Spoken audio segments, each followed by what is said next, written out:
नाज़रीन, पाकिस्तान का जुडिशरी का जो प्रोसेस है उसके ऊपर हमें हमेशा से एक बड़ा सवालिया निशान नजर आता है। क्यों ऐसे होता है? कई साल जो है वो इंसाफ नहीं मिलता। क्या मसाइल क्या हैं जुडिशरी के अंदर? जस्टिस सिस्टम का मैं भी हिस्सा हूँ, एक जज भी हिस्सा है, उसका पुलिस ऑफिशियल भी हिस्सा है, आप भी उसका हिस्सा है। ये थोड़ा शायद सख्त जुमला हो। बच्चे सबके सांझे हैं, ठीक है, और स्पेशली जब बच्चों के केसेस की बारी आती है तो मेरे ख्याल से जज साहब का भी दिल उतना ही नर्म होता होगा, आपका भी उतना ही है, मेरा भी उतना ही है। टीवी उसको बार बार ब्रेकिंग न्यूज़ चलानी शुरू कर दे या अखबार उसको हर रोज़ फॉलो अप छापना शुरू कर दे, फिर तो हम देखते हैं कि स्पीडी ट्रायल हो जाता है। एक बहुत ही इम्पोर्टेंट केस जो कि किसी वक्त में मीडिया की सुपर हाइलाइट्स था, मैं उसमें वकील हूँ करंटली। जब मैंने पावर ऑफ अटॉर्नी साइन किया, हमारे यहाँ ऐसा भी हुआ है कि जब मीडिया ने हाइप क्रिएट की है तो वो ट्रायल जो डिस्ट्रिक्ट कोर्ट्स में होना था, ये मैं ख्याली बातें नहीं कर रहा, ये ऑन रिकॉर्ड है कि वो ट्रायल हाई कोर्ट ने खुद कंडक्ट किया। जजेस के लिंक्डइन पे मौजूद हैं, जजेस के फेसबुक पेजेस मौजूद हैं, जजेस अपनी फोटो पोस्ट करते हैं। कितने ऐसे वो लॉज हैं, मिसाल के तौर पे डेडिकेटेड कोर्ट्स ही कर लें, कितनी जगहों पे वो इम्प्लीमेंट हुआ है? मतलब मैं इस बारे में मुझे भी एजुकेट करें प्लीज़, और कहाँ ये वाली चीज़ें जो है वो अप्लाई हो रही हैं। जो राजनपुर के अंदर बच्चा बैठा है या जो योग में बैठा है बच्चा, उसका भी उतना ही हक है। जो बच्चा इस्लामाबाद या लाहौर के अंदर या पेशावर के अंदर बैठा हुआ, उसको भी वही फैसिलिटी मिलनी चाहिए।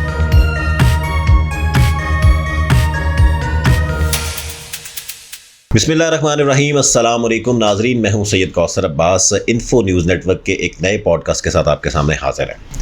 नाजरीन, पाकिस्तान का जो लीगल प्रोसेस है या जुडिशरी का जो प्रोसेस है, अक्सर हम अपने पॉडकास्ट के अंदर मुख्तलिफ जब इश्यूज़ को डिस्कस करते हैं तो उसके ऊपर हमें हमेशा से एक बड़ा सवालिया निशान नज़र आता है कि जो लीगल प्रोसीडिंग्स होती हैं, पुलिस FIR रजिस्टर कर लेती है, वकील का काम है उस केस को जो है वो कोर्ट में लेके जाना, उसके ऊपर बहस करना, लेकिन आज तक भी पाकिस्तान के अंदर जो कन्विक्शन रेट है, अक्सर केसेस का जो कन्विक्शन रेट है दैट इज़ लेस देन 3 और 2%, और बहुत सारे केसेस ऐसे भी होते हैं जिसमें लेस देन 1% भी है।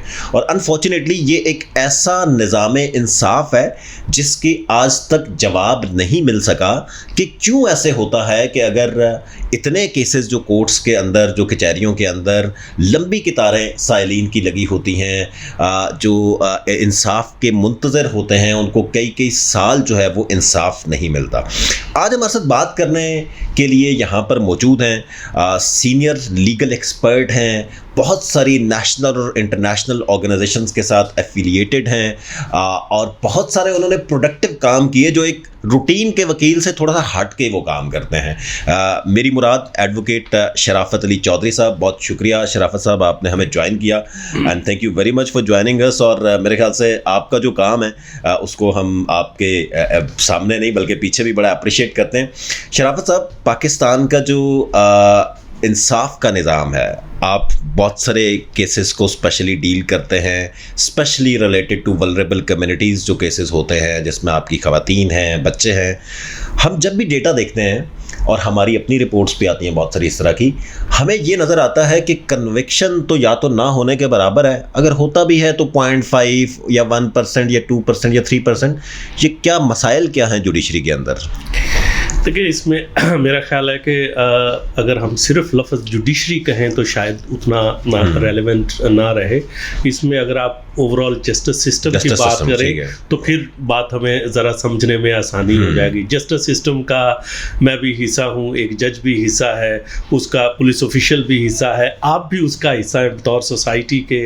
एक जो कंप्लेनेंट है वो भी उसके जस्टिस सिस्टम का जो है ना, कि वो भी एट सम लेवल वो भी उसका पार्ट है, कि जहाँ से आपकी कंप्लेंट ने ट्रिगर होना है और फिर अल्टीमेटली उसके ऊपर एजुडिकेशन होनी है। तो ये है कि एक तो हमें इसको होलिस्टिकली देखने की ज़रूरत है। अब अगर आपके क्वेश्चन पे स्पेसिफिक आए तो उसका जो वन सेंटेंस आंसर है वो ये है कि जो आपके स्टैंडर्ड्स हैं टू प्रूव एन ऑफेंस कि किसी एक्यूज्ड को कन्विक्ट के बदलने में, मुल्जिम को मुजरिम में बदलने के जो आपके स्टैंडर्ड्स हैं, वो सारे के सारे स्टैंडर्ड्स एक्यूज्ड को फेवर कर रहे हैं। वो कंप्लेनेंट को या विक्टिम को फेवर नहीं कर रहे। और वो आपके स्टैंडर्ड्स इतने हाई हैं कि उन स्टैंडर्ड्स के ऊपर जो है वो पूरा उतरा ही नहीं जाता। और नतीजतन क्या होता है कि आपके केसेस आप देख लें, बहुत सारे केसेस आपके तो first court of first instance में, आपके ट्रायल कोर्ट में लोग जो है वो एक्विट हो जाते हैं। अच्छा, अगर ट्रायल कोर्ट के अंदर सज़ा हो भी गई किसी तरीके से, तो वो प्लेटफॉर्म के ऊपर जो है ना कि वो हाई कोर्ट के अंदर बाज़-औक़ात तो हमें ये थोड़ा शायद सख्त जुमला हो, लेकिन मेरा ख्याल है कि इससे शायद डिनाई करना मुश्किल होगा। कभी कभी तो लगता है कि शायद जो हायर कोर्ट्स हैं उनका सिर्फ एक ही काम है, वो ये है कि जो लोअर कोर्ट है उसने क्या फॉल्ट किया है और उस फॉल्ट को पकड़ा जाए, और उस फॉल्ट को पकड़ने की बजाय बुनियाद पे, उस गलती की बुनियाद पे आप उसका फ़ायदा फौरी तौर पे एक्यूज्ड को दें, और आप जो है ना कि वो जो भी मुल्ज़िम है उसको आप जो है ना वो बरी कर दें। तो ये जो आपके, जब तक आपकी यार्ड स्टिक जो करंट इस वक्त चल रही है यही रहेगी, इस स्टैंडर्ड के ऊपर तो आप मुल्ज़मान को सज़ाएं नहीं दिलवा सकते। अच्छा, मुझे ये बताएं कि जो स्पेशली हम केसेस की बात करें रिलेटेड टू बच्चों के या ख़वातीन के, बच्चे सबके साझे हैं, ठीक है, और स्पेशली जब बच्चों के केसेस की बारी आती है तो मेरे ख्याल से जज साहब का भी दिल उतना ही नर्म होता होगा, आपका भी उतना ही है, मेरा भी उतना ही है।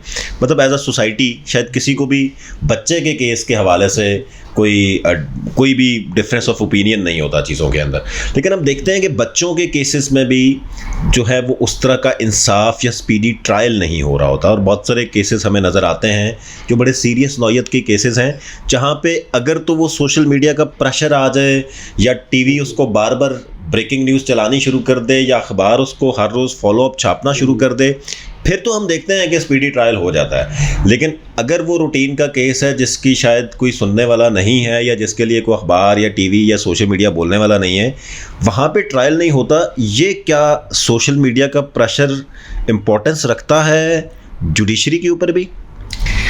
अच्छा, ये बहुत इम्पोर्टेंस रखता है, to be very honest. System के अंदर शायद उस तरीके से आप इसको ना लें, आप एकेडमिकली इसको आप एक्सेप्ट ना करें, लेकिन जब आप practical stand point of view से आप देखेंगे तो बहुत अहमियत रखता है। एक बहुत ही इम्पोर्टेंट केस जो कि किसी वक्त में मीडिया की सुपर हाईलाइट्स था, मैं उसमें वकील हूँ करंटली।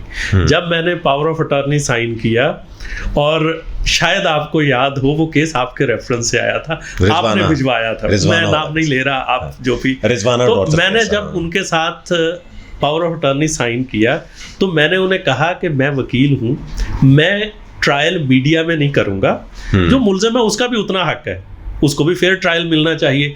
तो इसलिए अगर आप लोग इवन एक दफ़ा वो जो उसमें बच्ची की दादी है उसने कोर्ट के बाहर शोर शराबा मचाया, थोड़ा 2-4 नारे वारे लगाए कुछ लोग, मैंने उन्हें कहा कि ऐसा नहीं चलेगा, ये नहीं चलेगा, कोर्ट के अगर आप कहेंगे तो मैं पावर ऑफ अटॉर्नी विदड्रॉ कर लूँगा। अच्छा, वो मेरी बात मान गए, सुकून से चला। उसके ऊपर मैंने कभी कोई पोस्ट नहीं लगाई, कभी किसी जगह पे बात नहीं कही, किसी मीडिया में जाके कभी, अभी मैंने इशारतन बात की, आपने उसके ऊपर जो है ना कि वो उसको वो इंडिकेट कर दिया, कभी बात नहीं की। किसी को नहीं पता कि आज उस केस की क्या स्टेज है, शायद आपको भी नहीं पता हो कि उस केस की क्या स्टेज है। और यहाँ तक कि इवन पंजाब में हम लोग वो लाहौर में बैठे थे, जो चाइल्ड प्रोटेक्शन चाइल्ड ब्यूरो है, तो वहाँ पे जब बात हुई तो वहाँ पे भी किसी को नहीं पता था कि उस केस की स्टेज क्या है। लोगों को जो बिल्कुल चाइल्ड प्रोटेक्शन के ऊपर जो की काम करने वाले लोग हैं उनको ये भी नहीं पता था कि वकील भी कौन है। अच्छा, तो इसीलिए केस की भी प्रोग्रेस कोई नहीं है अभी तक। उसमें सिर्फ और सिर्फ 2 विटनेसेस रिकॉर्ड हुए हैं, ट्रायल चल रहा है। और मेरा ख्याल ये है कि अब उसके जो घर वाले हैं बच्ची के, वो थक चुके हैं, वो नहीं आना चाहते। उनको मैं हर दफ़ा मिन्नत तरला करके पूछता हूँ, भाई आए, इस दफ़ा एविडेंस रिकॉर्ड करवाएंगे। वो फ़ोन करते हैं जी कि अभी गंदम की कटाई से काम शुरू हुआ है और अब दोबारा गंदम लगने वाला मौसम आने वाला होगा, कि वो कहते हैं जी अभी तो गंदम की कटाई है, अभी ये है, कभी आए कभी नहीं आए, थक जाते। आपका जो सिस्टम है ना, निज़ाम इंसाफ है, वो थकाने वाला है। वो इनवाइटिंग नहीं है कि आप आए, भाग के आए और आपको कुछ मिलेगा, आपको इंसाफ मिलेगा, वो आपको थकाने वाला है। तो इसमें जो एक्यूज्ड है उसकी पहली, मैं अगर बतौर डिफेंस काउंसिल पेश हो रहा हूं तो मेरी जो पहली कोशिश होगी वो ये होगी कि क्योंकि मैंने अगर मुलजिम को रिप्रेजेंट कर रहा हूं तो मैंने उसको फायदा दिलाना है, तो मेरी पहली कोशिश ये होगी कि एक दफा बेल हो जाए, बेल तक मैं सुपर एक्टिव होऊंगा। जब बेल हो जाएगी तो उसके बाद मेरी कोशिश होगी कि मैं जितना लिंगर ऑन कर सकूं उतना ही जो है ना कि वो अल्टीमेटली जो दूसरी पार्टी है वो थक जाएगी, और फिर कभी कभार आपको पता है कि सुलह सफाइयाँ या लोग छोड़ देते हैं। तो ये चीज़ है कि ये जो आपका, it's a very unfortunate thing, लेकिन ऐसा हुआ है। हमारे यहाँ ऐसा भी हुआ है कि जब मीडिया ने हाइप क्रिएट की है तो वो ट्रायल जो डिस्ट्रिक्ट कोर्ट्स में होना था, ये मैं ख्याली बातें नहीं कर रहा, ये ऑन रिकॉर्ड है कि वो ट्रायल हाई कोर्ट ने खुद कंडक्ट किया। ऐसा भी हुआ कि सो मोटो भी हुए, हाई कोर्ट ने मतलब इन अ वेरी, कितने पिछले 15 सालों के अंदर, 20 सालों के अंदर कितने ट्रायल्स आज तक ऐसे हैं जो हाई कोर्ट ने खुद कंडक्ट किए हों। मेरा इल्म थोड़ा हो सकता है, लेकिन मेरी सूझबूझ के मुताबिक आज तक सिर्फ 2 ही केसेस हैं जिनके अंदर जो है ना कि वो ट्रायल हाई कोर्ट ने, भुट्टो का केस था और फिर उसके बाद जो है ना कि आपके यहाँ एक बच्ची का केस है जहाँ पे हाई कोर्ट ट्रायल कोर्ट बन गया। तो ऐसा क्यों बना? इसका मतलब ये है कि अगर आप शोर शराबा करें तो ठीक है, अगर वो केस अंडर द कारपेट चला गया तो बस फिर जो ऑर्डिनरी प्रोसीजर है, हालांकि पाकिस्तान। अच्छा, मुझे एक इसी से फॉलो अप क्वेश्चन है मेरा। आपने कहा कि बिल्कुल सोशल मीडिया और बाकी जो मीडिया की हाइलाइट्स हैं वो इस चीज़ के ऊपर बिल्कुल प्रेशर बिल्डिंग में एक रोल प्ले करती हैं, और आजकल खैर हर चीज़ पे भी आप देखते हैं कि ये वाला जो सोशल मीडिया है भाई, जजेस लिंक्डइन पे मौजूद है, जजेस के सोशल मीडिया अकाउंट है, जजेस के, मैं सॉरी आपकी बात काट रहा हूँ, कि जजेस के लिंक्डइन पे मौजूद है, जजेस के फेसबुक पेजेस मौजूद हैं, जजेस अपनी फोटो पोस्ट करते हैं।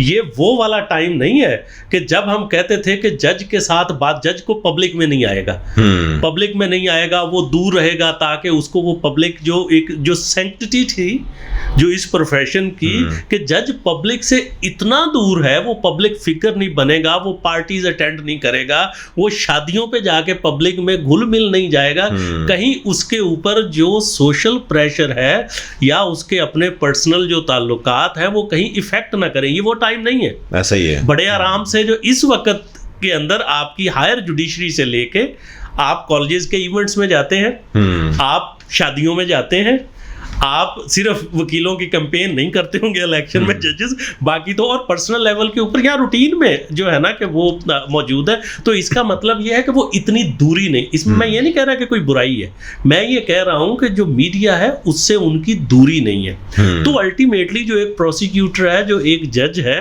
वो भी इंसान है। तो एक चीज है, मुझे ये बताएं, याद दिलाएंगे बार बार तो फिर फर्क तो पड़ेगा। आप जुडिशरी के साथ ट्रेनिंग्स का काम भी करते हैं, वकला के साथ भी ये काम करते हैं, लीगल फ्रेटर्निटी के साथ आपका काफ़ी ज़्यादा रोल होता है, कैपेसिटी बिल्डिंग का भी। इन सारे इश्यूज़ को देखा जाए तो कहीं हमें प्रॉब्लम का कोई रूट कॉज नज़र आया कि ये इतना थकाने वाला सिस्टम क्यों है और इसको ठीक कैसे करना है? आज तक ना रियासत उसको ठीक कर पा रही है, ना सिविल सोसाइटी उसको ठीक कर पा रही है।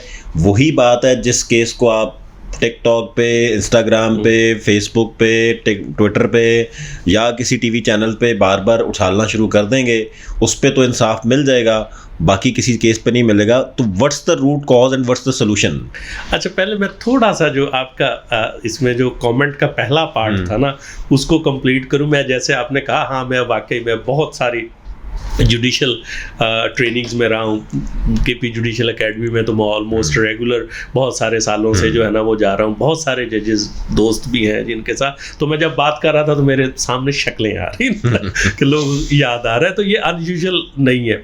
बात ये है कि इम्पैक्ट होता है, लेकिन इसका मतलब ये नहीं है कि अगर एक मीडिया के ऊपर इशू नहीं आ रहा तो फिर आपकी अदालतें बंद हैं। थोड़ा सा हमें इसके अंदर डिस्टिंक्शन जो है ना वो निकालनी चाहिए, यानी कि इसका सोशल मीडिया का एक अपना इम्पैक्ट है। अदालतें तो पाकिस्तान में रात 12 बजे भी खुल जाती हैं, वो उसका इम्पैक्ट है, लेकिन यह है कि उसके अलावा भी जाहिर है कि आप केसेस चल रहे हैं। जो दूसरी बात है ना कि ऐसा हो क्यों नहीं पाता, सजाएं क्यों नहीं हो पाती, तो उसके अंदर जो बुनियादी बात है जो मैंने शुरू में की थी वो ये कि जो हमारा करंट निज़ाम इंसाफ है, जो एविडेंस के स्टैंडर्ड्स हैं और जो आपके ओवर द ईयर्स ज्यूरिस्प्रूडेंस जो आपकी सेटल हो चुकी है, जो हायर जुडिशरी ने कहा कि अगर आप एपलेट कोर्ट के अंदर जो है ना उसकी एपलेट कोर्ट्स की जजमेंट्स पढ़ें तो उनके अंदर क्या होगा, वो कहेंगे कि भाई ट्रायल कोर्ट ने ये नहीं किया, ट्रायल कोर्ट ने ये नहीं किया,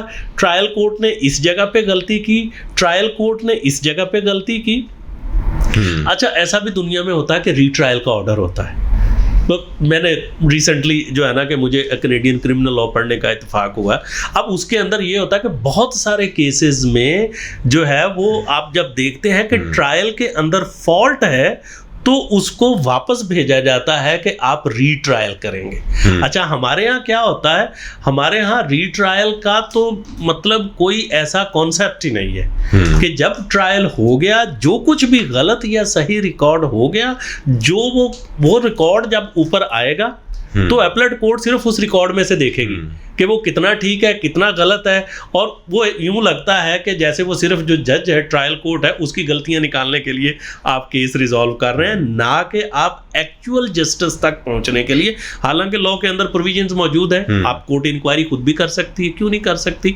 अगर कोई ऐसी सिग्निफिकेंट है, कोर्ट वापस भेज दे किसी एडिशनल पॉइंट के ऊपर। अगर एपलेट कोर्ट खुद ट्रायल नहीं कर सकती तो ट्रायल कोर्ट से कुछ अच्छा, इसमें जो एविडेंस की आपने बात की, क्या एक स्टेटमेंट जो अक्सर जगहों पे हमें मिलती है, क्योंकि मैं भी पुलिस की और बाकी इदारों के साथ काम कर रहा होता हूँ, कैपेसिटी बिल्डिंग वगैरह इस तरह की चीज़ों को भी, तो बहुत सारी जगहों पे जब हम ये डिस्कशंस कर रहे होते हैं तो ये बात सामने आती है कि हम क्या करें जी, वो जो विक्टिम था वही मुकर गया कोर्ट में जाके। अब इसकी वजह जो मुझे समझ आती है वो ये है कि शायद विक्टिम को वो एहसास नहीं होता कि रियासत मेरे साथ खड़ी है और रियासत के होते हुए मुझे फुली कॉन्फिडेंस से यहाँ पे अपने केस को फाइट भी करना चाहिए, स्टेटमेंट भी देनी चाहिए, और जो रियासत है वो मुझे प्रोटेक्ट करेगी। इज दिस द रीज़न कि विक्टिम जो है वो जाके जवाब नहीं देता, क्योंकि उसे ये ट्रस्ट नहीं है कि रियासत जो है वो पता नहीं मेरे साथ खड़ी होगी कि नहीं खड़ी होगी अगर मैंने कोई इस तरह की स्टेटमेंट दे दी तो। देखें, जहाँ तक ट्रस्ट की बात है, ट्रस्ट डेफिसिट तो है। सादा जवाब तो है कि ट्रस्ट डेफिसिट तो है, लेकिन आपके पास और कोई हल भी नहीं है। अल्टीमेटली जब कोई ऑफेंस होता है, कंप्लेंट होती है, आप पुलिस के पास पेश होते हैं, आप कोर्ट में आते हैं, गवाही देते हैं, आप अपील में जाते हैं, तो इसका मतलब ये है कि ट्रस्ट डेफिसिट होने के बावजूद आपको, लोगों को इस बात का पता है कि इसके अलावा उनके पास और कोई हल नहीं है, यही हल है। तो आपके पास आना है। अगर जो आपके पास आज लाखों के एतबार से जो केसेस पेंडिंग है, वो इस बात का भी इंडिकेटर है कि लोग उम्मीद रख रहे हैं कि ये इदारे हमें कुछ देंगे। सही है। लेकिन इसका जो थोड़ा सा दूसरा एस्पेक्ट है, अगर आप इसको स्टेट इंस्टीट्यूशंस को हम सिर्फ जुडिशरी से निकाल के बाकी पॉलिटिकल इंस्टीट्यूशंस के अंदर भी लेके आ जाएं, हम ह्यूमन राइट्स इंस्टीट्यूशंस के अंदर भी लेके आ जाएं, तो देखें कि पार्लियामेंट के काम को अगर आप देखें पिछले 12-15 साल के अंदर जो विमेन प्रोटेक्शन, चाइल्ड प्रोटेक्शन के ऊपर बिल्कुल एक नई रिजीम आई है, नए लॉज आए हैं, बहुत सारे फैसिलिटेटेड हैं। एंटी रेप एक्ट आपके सामने मौजूद है, हर सूबों के अंदर जो है ना कि वो चाइल्ड प्रोटेक्शन एक्ट जो है ना कि वो सारे के सारे मौजूद हैं। उनके अंदर आपको बिल्कुल एक वो फैसिलिटेटेड इन्वायरमेंट जो है ना कि वो मांगता है। चाइल्ड कोर्ट्स का कॉन्सेप्ट आपके पास आया है, आपके पास बिल्कुल जो चाइल्ड सेंट्रिक इन्वेस्टिगेशन का कॉन्सेप्ट आया। मतलब ये कि Pakistan has marked actually a marked development we have seen, एक तरफ। दूसरी तरफ ये है कि क्या वो जो लेजिस्लेशन है वो फुली इन्फोर्स्ड है, और दूसरा ये कि उसके लिए जो रिक्वायर्ड इंफ्रास्ट्रक्चर है या रिक्वायर्ड बजट है, पैसों के बगैर तो कोई काम नहीं चलता, क्या वो मौजूद है यहाँ पे? कि जितने विगरसली हमने लॉज पास किए, अगर उसके साथ बजट भी रिलेटेड होता उतना ही, और उनको इन्फोर्स, इवन रूल्स बने होते हैं। आपको पता है कि जो चाइल्ड राइट्स का आपका जो चाइल्ड राइट्स कमीशन बना, सबको पता है, ऑन रिकॉर्ड है कि जो कमिश्नर्स थे वहाँ पे, जो मेंबर्स थे, उनको पहले 2 साल सैलरी नहीं मिली बिल्कुल, और वो आखिरी वक्त तक उन्होंने काम, इसके बावजूद वो काम करते रहे। हाँ। लेकिन मैं कहता हूँ कि hats off to that commission. अब जो नया आया कमीशन, इसके अंदर मेरा ख्याल है कि आज के दिन एक भी लीगल एक्सपर्ट ऑफिशियली मौजूद नहीं है जो बाकायदा एम्प्लॉई हो। कंसल्टेंट्स होते हैं, मैं खुद जो है ना कि वो कोई एटलीस्ट 3 साल जो है वो national commission on the status of women को जो है वो एडवाइस करता रहा हूँ बतौर कंसल्टेंट। आज के दिन तक एक भी लीगल एडवाइज़र ऑफिशियली NCSW के पास मौजूद नहीं है, जबकि NCSW जो है वो बतौर कोर्ट के, उनका लॉ ये कहता है कि वो बतौर कोर्ट के तौर पे किसी को भी जो है ना कि वो बुला सकते हैं, कर सकता है। तो कहने का मतलब ये है कि जहां हमें ये देखना है वहां साथ में, अच्छा आज के दिन में मेरा ख्याल है कि वो बाकायदा जो ये मैं NCSW की बात कर रहा था तो उनका बाकायदा चेयरपर्सन भी मौजूद नहीं है। पहले भी दरमियान में कोई 2 साल का गैप रहा। तो साथ में ये भी देखना है कि जो इंस्टीट्यूशंस हम बनाते हैं वो इंस्टीट्यूशंस कितने पावरफुल हैं, वो अपने काम करने के लिए उनके पास कितनी सपोर्ट है। अल्टीमेट आपके पास UN agencies, NGO, civil society, हम जैसे थोड़ी देर पहले डाटा के ऊपर बात कर रहे थे, तो जब डाटा को देखना हो तो SSDO हमें नजर आती है कि चाइल्ड प्रोटेक्शन के ऊपर क्या डाटा है, गवर्नमेंट की कौन सी एजेंसी के पास आज के दिन बिल्कुल अपडेटेड डाटा मौजूद है कि इंडिविजुअली सारे इंस्टीट्यूशंस के पास होगा। प्रोसिक्यूशन का डाटा पुलिस के साथ नहीं मिलेगा, क्योंकि पुलिस सिर्फ वहां तक FIR हुई तो ठीक है, उससे पहले वाली को वो गौर ही नहीं करेंगे। प्रोसिक्यूशन के पास चालान सबमिट हो गया, ट्रायल शुरू हुआ तो उनका डाटा आएगा, जुडिशरी का अपना डाटा है। तो इसके अंदर मतलब ये कि कोई ऐसा एनालिसिस के फ़र्ज़ करें, जैसे आपने शुरू में कहा कि ये जो 96-7-8% के करीब कन्विक्शंस नहीं होती, क्या वो सारे कंप्लेनेंट गलत है? कोई तो स्टडी करे, कोई तो पूछे ना इसको, क्या वो सारे कंप्लेनेंट गलत है, या स्टेट इंस्टीट्यूशंस गलत हैं, या इंस्टीट्यूशंस के अंदर बैठे बंदे गलत हैं, या हमारा लॉ गलत है? मतलब ये कि इस सारी चीज कौन देखेगा? और जिन इंस्टीट्यूशंस को देखने की ये जिम्मेदारी दी गई वो खुद इतने कमजोर हैं कि उनके अंदर जो अपनी सैंक्शनड स्ट्रेंथ है ह्यूमन रिसोर्स की, वही पूरी नहीं होती। वो बेचारे खुद रो रहे होते हैं, वो मांग रहे होते हैं जी कंसल्टेंट कोई उधर से आ जाए, वो 6 महीने के लिए आप कोई बंदा भेज देंगे, 8 महीने के लिए कोई फलाम बंदा दे देगा। तो वो इंस्टीट्यूशन जिसने राइट्स की इन्फोर्समेंट को एज अ वॉच डॉग जो है वो देखना है कि स्टेट कितना काम कर रही है, वो खुद बेचारा इंस्टीट्यूशन कमजोर होता है। अच्छा, आपने अभी बड़ा एक अहम बात की तरफ इशारा किया कि वाकई में पाकिस्तान की अगर ओवरऑल लेजिस्लेटिव जो स्टेटस है वो देखा जाए तो पिछले 15 साल के अंदर एक बड़ी मेजर शिफ्ट आया कि बहुत सारी डेडिकेटेड लेजिस्लेशंस की गई, फेडरल लेवल पे भी, प्रोविंशियल लेवल पे भी। लेकिन सवाल ये है जिसका आपने कुछ हद तक जवाब दिया भी कि क्या कितने ऐसे वो लॉज हैं, मिसाल के तौर पे डेडिकेटेड कोर्ट्स ही कर लें, कितनी जगहों पे वो इम्प्लीमेंट हुआ है? मतलब मैं इस बारे में मुझे भी एजुकेट करें प्लीज़। और कहाँ ये वाली चीज़ें जो है वो अप्लाई हो रही हैं। एंटी रेप एक्ट बना, बड़ी अच्छी बात है। आपके चाइल्ड प्रोटेक्शन कोर्ट्स की बात हुई, ज़ैनब अलर्ट की बात हुई, ठीक है, बहुत सारे इस तरह के इनिशिएटिव्स लिए गए और वो बड़ी एक दुनिया में इसको पॉजिटिवली देखा जाता है। लेकिन इम्प्लीमेंटेशन की बात की जाए तो आज भी मुझे नहीं लगता, आप ज़्यादा प्रैक्टिसिंग लॉयर हैं, शायद ज़्यादा चीज़ों को बेहतर समझते हैं, कि कहीं भी वो ऑन ग्राउंड चीज़ें हमें नज़र आ रही हैं। अच्छा देखिए, ऑन ग्राउंड चीज़ें हैं तो सही, लेकिन शायद उस लेवल के ऊपर लॉज की प्रॉपर इन्फोर्समेंट अगर हम इनको स्टेप बाय स्टेप करके देखें, हर सूबे ने अपने चाइल्ड प्रोटेक्शन जो है ना कि वो लॉज जब बने तो उनके तहत, अब जैसे सिंध के अंदर, पंजाब के और KP में वो कोर्ट ऑफ क्राइम्स है, जो चाइल्ड प्रोटेक्शन कोर्ट है वो ट्रायल भी खुद करती है। लेकिन अगर हम इस्लामाबाद को देखें, ICT को चाइल्ड जो है वो देखें, और जो बलूचिस्तान को देखें, तो यहाँ पे जो चाइल्ड प्रोटेक्शन कोर्ट्स हैं उनका काम बच्चे की प्रोटेक्शन के लिए है, लेकिन वो क्रिमिनल ट्रायल कोर्ट्स नहीं है।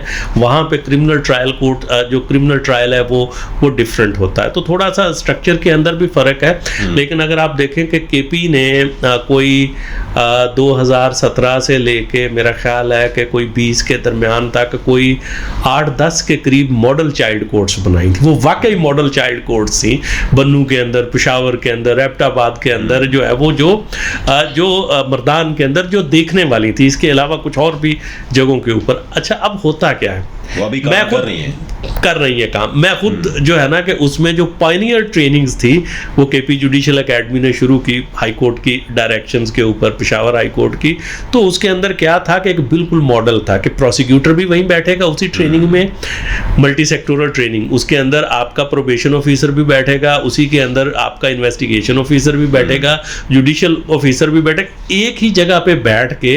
तो वो सारे सेंसिटाइज्ड है। लेकिन हो क्या रहा है, आपने एक जज को ट्रेन किया, स्पेशलाइज्ड ट्रेनिंग उसको दी, 6 महीने के बाद उसकी जगह पे कोई दूसरा आके बैठ गया। अब क्या हो गया कि वो जज किसी और जगह पे चला गया जो उसमें स्पेशलाइज्ड ट्रेन था। इवन यहाँ इतना अच्छा काम भी हुआ है कि डॉक्यूमेंट्रीज बनी है कि पाकिस्तान में इस तरह की कोर्ट्स, मुझे याद है कि पेशावर हाई कोर्ट के ऊपर जो पेशावर के अंदर चाइल्ड कोर्ट बनी थी उसके ऊपर डॉक्यूमेंट्री बनी हुई है जो इंटरनेशनल फोरम्स के ऊपर चली। लेकिन उसके बाद जो जज का नाम भी मुझे याद है, जज जो बदिया साहबा थी, वो वहां से कहीं और चली गई, फिर कहीं और चली गई, उनकी जगह पे जो प्रोसिक्यूटर थे वो कहीं और चले गए। That's what I am saying ना कि क्या वो सिस्टम तो आपने एस्टैब्लिश कर दिया, केपी के अंदर ही गालिबन 25 जिलों के अंदर चाइल्ड प्रोटेक्शन जो ब्यूरोज हैं या इंस्टीट्यूट्स हैं वो भी बनाए गए थे, लेकिन वो यूनिसेफ की एक सपोर्ट थी। उसके बाद जब वो सपोर्ट खत्म हुई तो वो उस तरह कंटिन्यू नहीं कर सके। इसी तरह जो ये वाला प्रोसेस है, इस प्रोसेस के अंदर भी जैसे आपने खुद ही कहा कि जो स्पेशलाइज्ड जजेस ट्रेंड थे, जब वो वहाँ पे नहीं रहे तो वो जब कोई भी नया शख्स वहाँ पे आएगा तो अगर तो उसकी विल नहीं है उसके ऊपर काम करने के लिए, एक तो यह ना कि बंदे का शौक है कि मैंने इस चीज़ को state of the art system के तहत चलाना है। दूसरी बात यह है कि अगर वो विल नहीं है तो क्या वो इस लेवल पे डिलीवर हो रहा है? That's what I'm saying. असल में क्योंकि देखिए कितने केसेस ऐसे हैं जो एड्रेस हो रहे हैं आज भी केपी की उन कोर्ट्स के अंदर।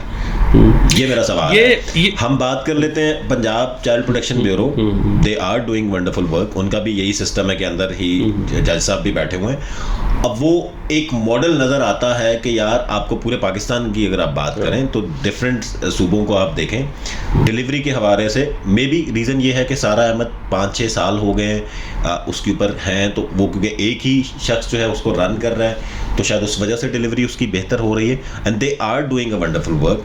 तो क्या ये मॉडल बाकी जगहों के ऊपर अप्लाई नहीं हो सकता? अच्छा, नहीं, मॉडल तो बिल्कुल अप्लाई, मॉडल की तो हमारे असल में हमारा बुनियादी इशू ही मॉडल है। यही मैं आपको कह रहा था कि जैसे पेशावर के अंदर इतना अच्छा हुआ कि भी लाहौर के अंदर ये वाला हुआ, लेकिन अगर हम पंजाब में भी देखें, पंजाब बहुत बड़ा है और उसमें बाकी डिस्ट्रिक्ट्स के अंदर जो लाहौर के अंदर फैसिलिटी मौजूद है, क्या वो आपको राजनपुर पे भी जो है ना कि वो मौजूद है? इसी तो ये हमारे यहाँ एक तो ये कि ये जो मॉडल वाला कॉन्सेप्ट है ना, मैं वैसे पर्सनली इसकी कोई फेवर में नहीं हूँ, क्योंकि मॉडल का मतलब ये होता है कि आपने अपने घर के एक कमरे को बड़ा अच्छा सजा लिया, बाकी वैसा का वैसा पड़ा हुआ है। तो जो राजनपुर के अंदर बच्चा बैठा है या जो योग में बैठा है बच्चा, उसका भी उतना ही हक है जो बच्चा इस्लामाबाद या लाहौर के अंदर या पेशावर के अंदर बैठा हुआ, उसको भी वही फैसिलिटी मिलनी चाहिए। मेरा ख्याल ये है कि अगर हम इसको इस तरीके से देखें कि एफर्ट्स एट लेजिस्लेटिव लेवल बहुत हुई, लॉज आए, बहुत प्रोग्रेसिव लॉज आए, अब उसको इन्फोर्स करने के लिए भी कोशिशें हुई। जुडिशल एकेडमी में बहुत सारी ट्रेनिंग्स हुई। कोई एक टाइम के ऊपर जो national judicial policy making committee थी, उसने ये डिसाइड किया कि एटलीस्ट हर डिस्ट्रिक्ट के अंदर जो है ना कि वो 1 से 2 जजेस स्पेशलाइज्ड ट्रेंड होंगे। 200 के करीब शायद जो है ना कि वो मेरा ख्याल है कि ओवरऑल बोर्ड पर जजेस की ट्रेनिंग्स हुई। लेकिन बुनियादी बात वही है कि ये जो आपका ट्रांसफ़र पोस्टिंग एक जगह से दूसरी जगह, वो बिल्कुल ये कि एक जज करियर जज के उसका वही काम है, वो बाकी के मतलब ये है कि वो साल वो बिल्कुल स्पेशलाइज्ड जज वही होगा, ये नहीं हो सका। हुआ ये कि हमने ये ज़रूर किया कि जी स्पेशल कोर्ट होगी, स्पेशल जज होगा, स्पेशल प्रोसिक्यूटर होगा, लेकिन वो इतना स्पेशल होता है कि वो 10 और लॉज के तहत भी उसको स्पेशल किया होता है, तो वो स्पेशल होते होते जो है ना वो डी स्पेशल हो जाता है, तो वो स्पेशल किसी तौर पे भी नहीं रहता। तो इसलिए जो लॉज है ना वो एज एन एसेंस तो उनके ऊपर अमल नहीं हो रहा। जी बहुत शुक्रिया जी शराफत साहब, आपने आज हमें टाइम दिया और बड़ी मज़े की गुफ्तगू आपके साथ इन इश्यूज़ के ऊपर हुई। मज़ीद भी हम सीरीज़ आपके साथ करेंगे, इस तरह के इश्यूज़ को डिस्कस करेंगे, क्योंकि मेरे अपने दिल के बड़े करीब हैं ये इश्यूज़, स्पेशली जब हम बच्चों के इश्यूज़ की बात करते हैं तो उनका जो स्पीडी ट्रायल है उनके केसेस के अंदर और उनको जल्द इंसाफ की फरामी, ये हमारी प्रायोरिटी भी है। और मेरे ख्याल से जिस तरह मैंने पहले भी कहा कि बच्चे इस कौम का मुस्तकबिल हैं और वो शायद सबके साझे हैं, उसमें किसी को ये नहीं देखना चाहिए कि ये कौन है, किस सूबे से ताल्लुक़ है, किस शहर से ताल्लुक़ है, किस नस्ल से ताल्लुक़ है। हम सब के लिए बच्चे जो हैं वो एक तरह बराबरी की सतह पे हम उनको डील करते हैं। बहुत शुक्रिया आपका, और मज़ीद पॉडकास्ट के साथ भी आपके साथ दोबारा जो है वो हम हाजिर हो जाएंगे। नाजरीन, देखते रहिए इन्फो न्यूज़ नेटवर्क।